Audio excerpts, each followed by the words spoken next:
Οπότε είναι μεγάλη μας χαρά να σε έχουμε εδώ αυτή τη φορά σαν εισηγήτρια να μας κάνεις την παρουσίαση. Το θέμα ούτως ή άλλως είναι πάρα πολύ ενδιαφέρον. Εσύ προσωπικά δεν χρειάζεσαι συστάσεις. Νομίζω σε γνωρίζουν όλοι. Οπότε χωρίς να τρώω εγώ περισσότερο χρόνο, με χαρά να ακούσουμε την παρουσίασή σου. Λοιπόν, ευχαριστώ πάρα πολύ για την ευκαιρία αυτή, έτσι από αυτό το βήμα πλέον όπως λες. Ε, και είναι χαρά γιατί βρίσκομαι έτσι ανάμεσα σε φίλους, οπότε όλα καλά. Λοιπόν, τώρα, αυτή η παρουσίαση έχει σχέση με το Εθνικό Πρόγραμμα Μικροδορυφόρων και συγκεκριμένα τους μικροδορυφόρους SAR που κατασκευάστηκαν από την εταιρεία ISI.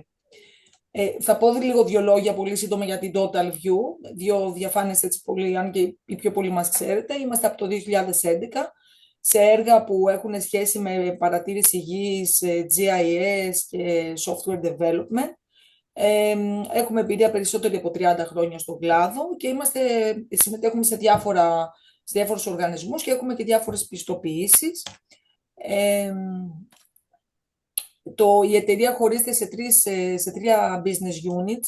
Το πρώτο έχει σχέση με τις δορυφορικές εικόνες και τα προϊόντα τους, είτε την απλή μεταπώληση ή την ανάπτυξη, την επεξεργασία τους και τα διάφορα παράγωγα προϊόντα. Το τμήμα που έχει σχέση με την εγκατάσταση σταθμών εδάφους, με πρώτο μας σταθμό το 2014 στο αστεροσκοπείο στην Πεντέλη, και το τελευταίο έχει σχέση με την ανάπτυξη λογισμικού και πλατφόρμες σε διάφορους τομείς, customize κάθε φορά. Δεν έχουμε κάτι που το πουλάμε όσο έχει. Πάμε τώρα στους μικροδορυφόρους. Το Εθνικό Πρόγραμμα Μικροδορυφόρων χωρίζεται σε τέσσερις κατηγορίες, όπου μία από αυτές ήταν η κατασκευή των μικροδορυφόρων SAR. Το έργο αυτό ανατέθηκε στην εταιρεία ISI που είναι από τη Φιλανδία. Μάλλον όχι, να σας πω λίγο πριν ξεκινήσω να μιλάω, αυτούς τους τομείς θα σταθούμε σαν περιεχόμενα, τα προϊόντα της εφαρμογής των μικροδορυφόρων και το SAR Hub που θα σας πω μετά τι είναι. Τώρα, οι δύο μικροδορυφόροι κατασκευάστηκαν από την ISI Ελλάς. Είναι εταιρεία που έχει δημιουργηθεί στην Ελλάδα και δραστηριοποιείται από την ISI τη Φιλανδική. Η Total View συμμετέχει στο consortium της ISI και έχει αναλάβει το Work Package που ονομάζεται Local Ecosystem Development και αφορά στην ανάπτυξη στην υποστήριξη φορέων που θέλουν να χρησιμοποιήσουν τα συγκεκριμένα δεδομένα, στην υλοποίηση συγκεκριμένων case studies από τμήματα ερευνητικών φορέων. Πιο συγκεκριμένα συνεργαζόμαστε με το Πολυτεχνείο Κρήτης, το Μετσόβιο, το Καποδεπιστριακό Αθηνών, το Αριστοτέλειο και το Πανεπιστήμιο Αιγαίου. Και με κάθε ένα τμήμα από αυτά τα πολυτεχνία παύλα πανεπιστήμια αναπτύσσουμε κάποια case studies, τα οποία όμως είναι διαφορετικά από αυτά που θα αναπτυχθούν από τον άξονα 3 του έργου των μικροδορυφόρων. Κάνουμε διάφορες δράσεις ενημέρωσης όπως αυτή εδώ σήμερα, να ενημερώσουμε την ελληνική κοινότητα για το έργο ανάπτυξη των μικροδορυφόρων από την ISI Ελλάς.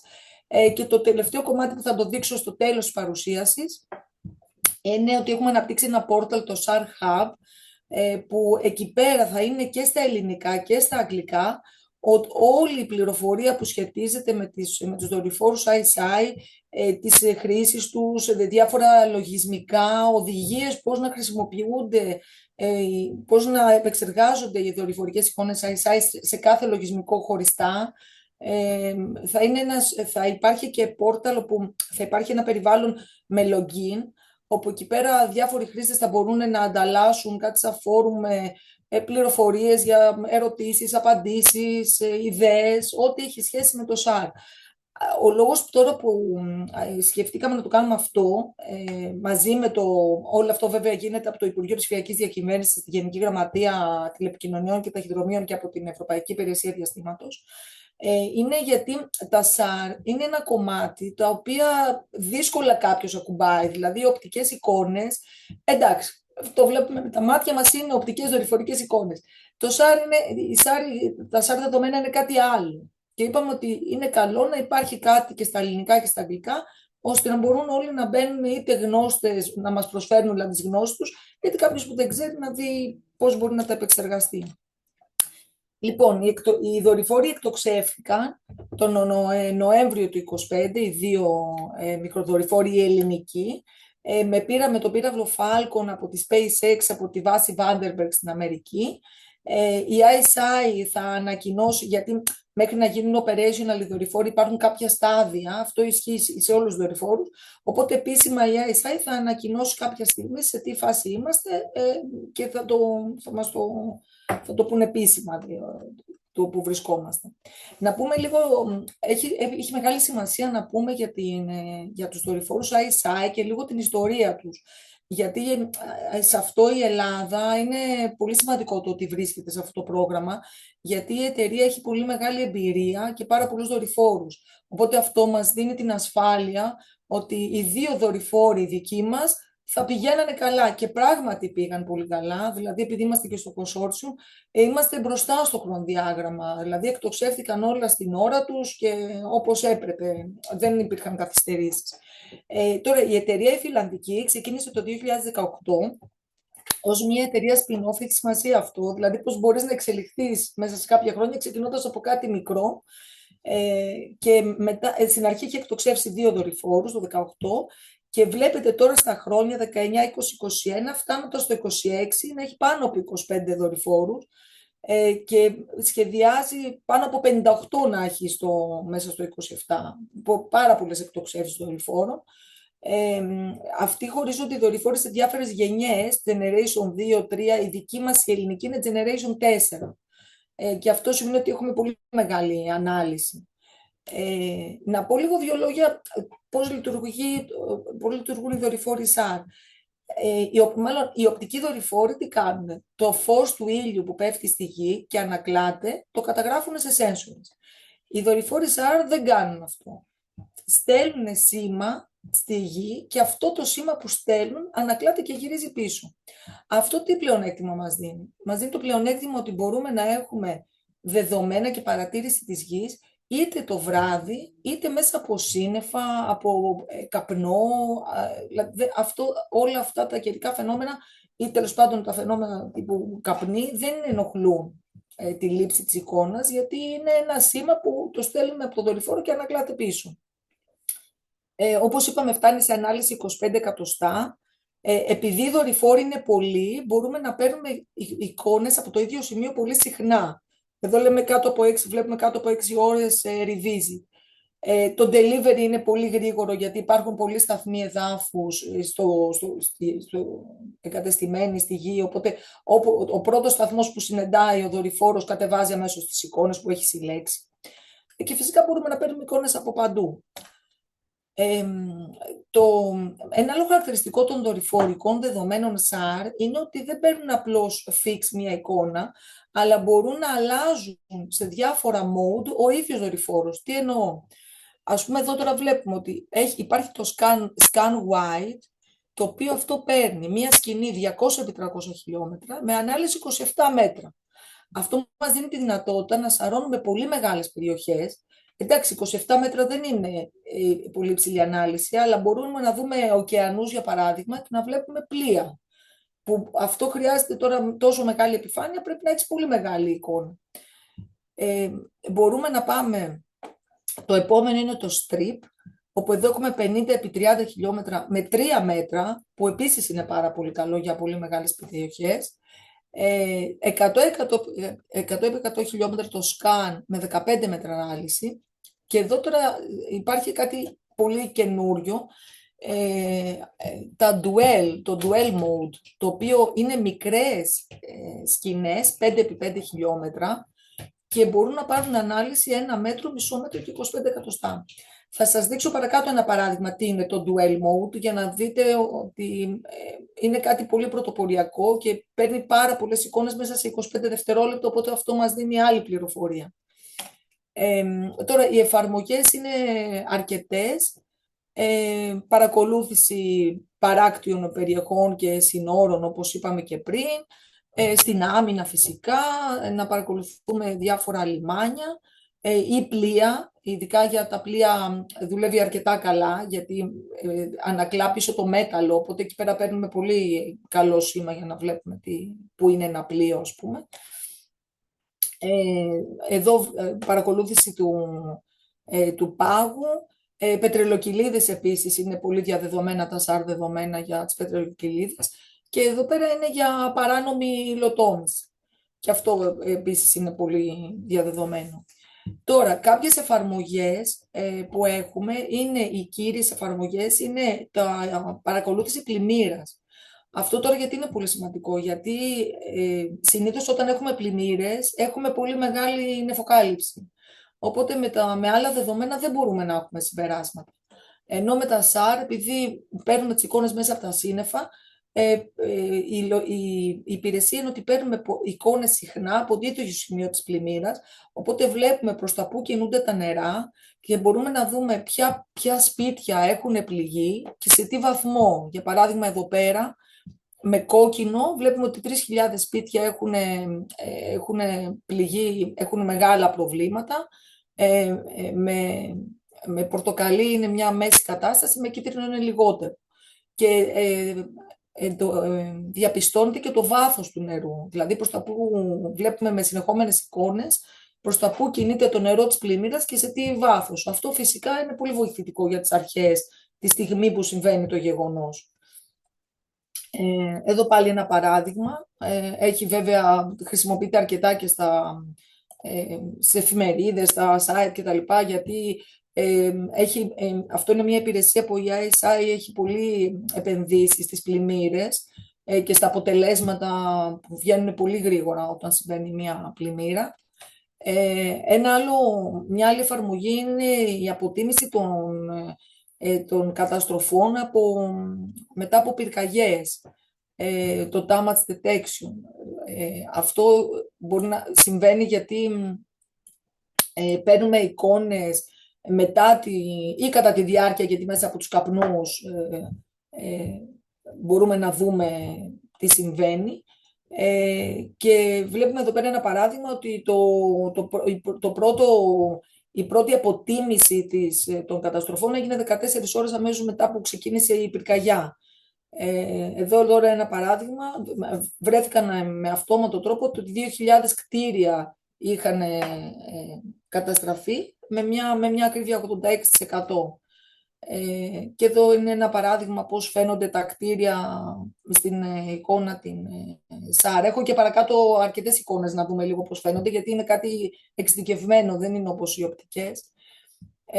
Εδώ τώρα βλέπουμε ένα παράδειγμα, την ίδια εικόνα SAR δεξιά με τα σύννεφα, όπου δεν βλέπουμε και πολλά πράγματα, ενώ αριστερά είναι πεντακάθαρη. Πάλι εδώ ένα ίδιο παράδειγμα. Εδώ δηλαδή βλέπετε τα αεροπλάνα, εδώ είναι αεροδρόμιο και πώς είναι μέσα από τα σύννεφα δεν μπορούμε να δούμε. Κάποιες εικόνες, αυτή είναι σας δίνω κάποιες εικόνες για να καταλάβετε λίγο τι βλέπουμε. Εδώ, ας πούμε, αυτά εδώ τα άσπρα είναι κτίρια ψηλά. Θα δούμε και παρακάτω στη Νέα Υόρκη πώς φαίνονται. Εδώ, ας πούμε, τα πιο χαμηλά κτίρια, τα βουνά, εδώ είναι ενδιαφέρον. Αυτά εδώ είναι βουνά που τα βλέπουμε έτσι. Δηλαδή, σου δίνει λίγο την αίσθηση του 3D. Επειδή ανακλά το μέταλλο πολύ σήμα προς τα πίσω. Να, εδώ για παράδειγμα.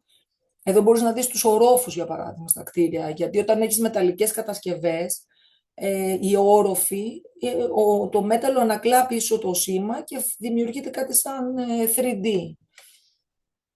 Εδώ στη Φιλανδία, στο Ελσίνκι, εδώ τα πλοία φαίνονται μέσα στο ποτάμι, στην Πολωνία, και εδώ επίσης βλέπετε πως στην Αυστραλία πώς φαίνεται η γέφυρα, για παράδειγμα, επειδή έχει μέταλλο, φαίνεται σαν να είναι προοπτικό. Αυτό τώρα είναι πολύ ενδιαφέρον, είναι το dual mode που σας είπα πριν. Εδώ τι γίνεται, δεξιά δεν είναι βίντεο αυτό που βλέπουμε, είναι πολλές εικόνες που συλλέχθηκαν μέσα σε 25 δευτερόλεπτα από τον ίδιο δορυφόρο, από το ίδιο σημείο. Οπότε έχοντας τόσες πολλές εικόνες και βάζοντάς τις τη μία πάνω στην άλλη, δημιουργείται η αίσθηση του βίντεο, αλλά δεν είναι βίντεο. Παρακολουθούμε ένα σημείο με πάρα πολλές εικόνες. Επίσης, μια εφαρμογή του Dwell είναι ότι, ας πούμε, έχουμε μια έκταση με δάσος, για παράδειγμα. Δεν θα μπορούσαμε με κανένα τρόπο να βρούμε που είναι τα σπίτια ή τα οχήματα μέσα σε ένα δάσος με μία μόνη της εικόνα SAR, γιατί δεν είναι δυνατό, φαίνονται όλα σε αυτό το γκρι. Παίρνοντας όμως με το Dual Mode πολλές εικόνες μέσα σε 25 δευτερόλεπτα, ξαφνικά ό,τι είναι αντικείμενο που έχει σχέση με τον άνθρωπο, κτίρια, σπίτια, αυτοκίνητα, παίρνει χρώμα. Δηλαδή βλέπουμε εδώ πέρα σαν να είναι έγχρωμο το σημείο. Άμα κάνουμε zoom δηλαδή, βλέπουμε τα σπίτια μέσα σε μια μεγάλη έκταση. Ξεχωρίζεις ακριβώς που βρίσκεται το σπίτι, για παράδειγμα. Τώρα, να σας πω λίγο για το SAR Hub, το οποίο θα είναι ανοιχτό, δεν το έχουμε ακόμα ανοίξει, αλλά θα είναι ανοιχτό πριν το τέλος του έργου, πριν τον Ιούνιο του 2026. Και να σας πω λίγο τι περιλαμβάνει μέσα το Hub. Έχει βασικές γνώσεις για τα SAR, έχει τον αστερισμό των ISI και των ελληνικών μικροδορυφόρων και τα χαρακτηριστικά τους, τα διάφορα φορμάτ, θα σας δείξω και μετά, γιατί τα SAR δορυφορικά δεδομένα δεν είναι το φορμάτ αυτό το GeoTIFF, το κλασικό που βλέπουμε στα οπτικά, έχουν άλλα φορμάτ. SAR tools είναι διάφορα λογισμικά, τα οποία εμείς παίρνουμε κάθε ένα λογισμικό, κάνουμε κάποια case studies και μέσα θα βάλουμε ακριβώς αναλυτικά πληροφορίες και οδηγίες πώς να χρησιμοποιηθούν για να δουλέψει κάποιος τα SAR. Διάφορα μαθήματα, βίντεο, εκπαιδευτικά. Ό,τι documentation έχει ISI θα το ανεβάσουμε, σημαντικό, όλα στα ελληνικά και στα αγγλικά. Έχει μεγάλη σημασία αυτό, όχι ότι δεν ξέρουμε αγγλικά. Αλλά εντάξει, εμένα μου αρέσει να διαβάζω ελληνικά, να σας πω την αλήθεια. Δεν θέλω να τα βλέπω όλα αγγλικά.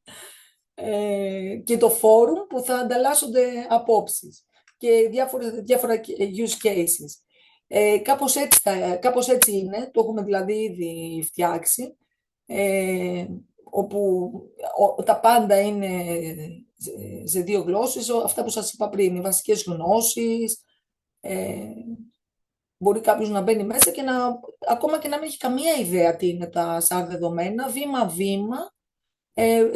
Εν εντάξει, το Υπουργείο Ψηφιακής και με το ΕΛΚΕΔ, όποιος θέλει μπορεί να επικοινωνήσει για να δει πώς μπορεί να πάρει δορυφορικές εικόνες SAR για να έχει κάποια εφαρμογή να τις δουλέψει.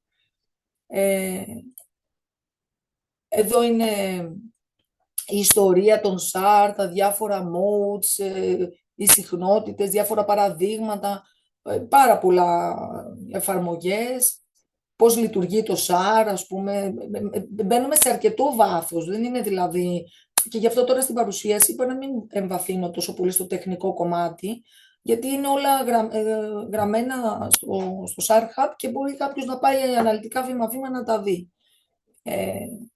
Εδώ είναι τα διάφορα generations που είπαμε και αυτά είναι αναλυτικά όλα γραμμένα, γιατί το κάθε generation έχει και διαφορετικά χαρακτηριστικά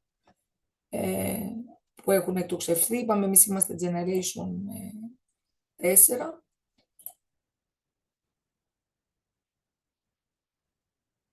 Είναι ένας άλλος τομέας πολύ ενδιαφέρον που θέλει αρκετό ψάξιμο, γιατί βέβαια πρέπει να πούμε ότι πάντα το καλύτερο είναι να δουλεύει συνδυαστικά, δηλαδή και SAR και οπτικά.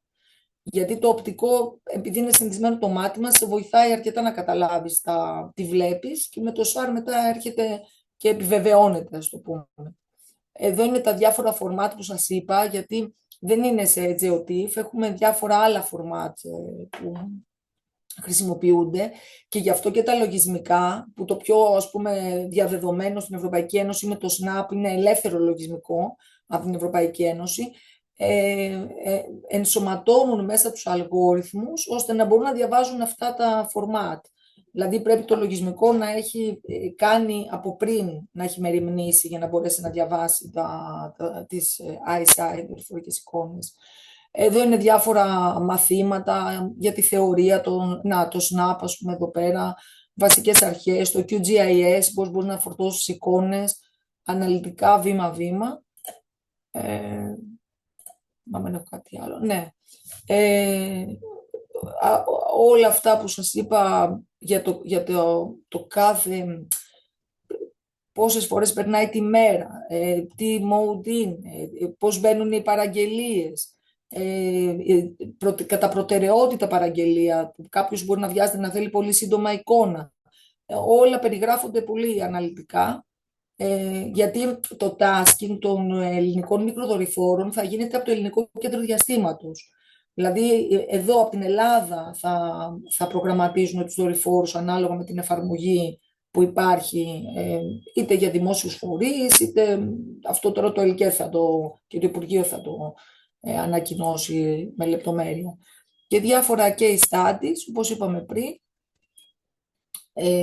για πλημμύρες, φωτιές, για την άμυνα, αρκετά case studies για τις πετρελοκυλίδες αρκετά είναι χρήσιμο. Μαθήματα, όπως είπαμε και πριν, όλα μέσα. Αυτό είναι ένα λογισμικό, το SAR Pros, είναι εμπορικό, δεν είναι ανοιχτό, αλλά μπορεί κάποιος να κρίνει ότι του χρειάζεται και να το... Δεν είναι διαφήμιση, γιατί θα περιλαμβάνει τα πάντα. Δηλαδή, μπορεί ακόμα και μια εταιρεία να κρίνει ότι θέλει να επενδύσει στα δεδομένα SAR και να αγοράσει λογισμικό και να ξεκινήσει να τα δουλεύει, γιατί θα βρει κάποιον ενδιαφέρον τομέα. Το Q&A forum που είπαμε, που θα μπορεί να υπάρχουν ερωτήσεις, απαντήσεις, κάποιος που δεν ξέρει κάτι και ψάχνει να το βρει, ή κάποιος που ξέρει αρκετά SAR αλλά πάλι ψάχνει κάτι να βρει. Οπότε θέλουμε δηλαδή να υπάρχει στην Ελλάδα μια τέτοια κοινότητα που θα σχετίζεται με με τα SAR δεδομένα. Νομίζουμε ότι λείπει αυτό. Αυτά. Ήμουν πολύ σύντομη νομίζω.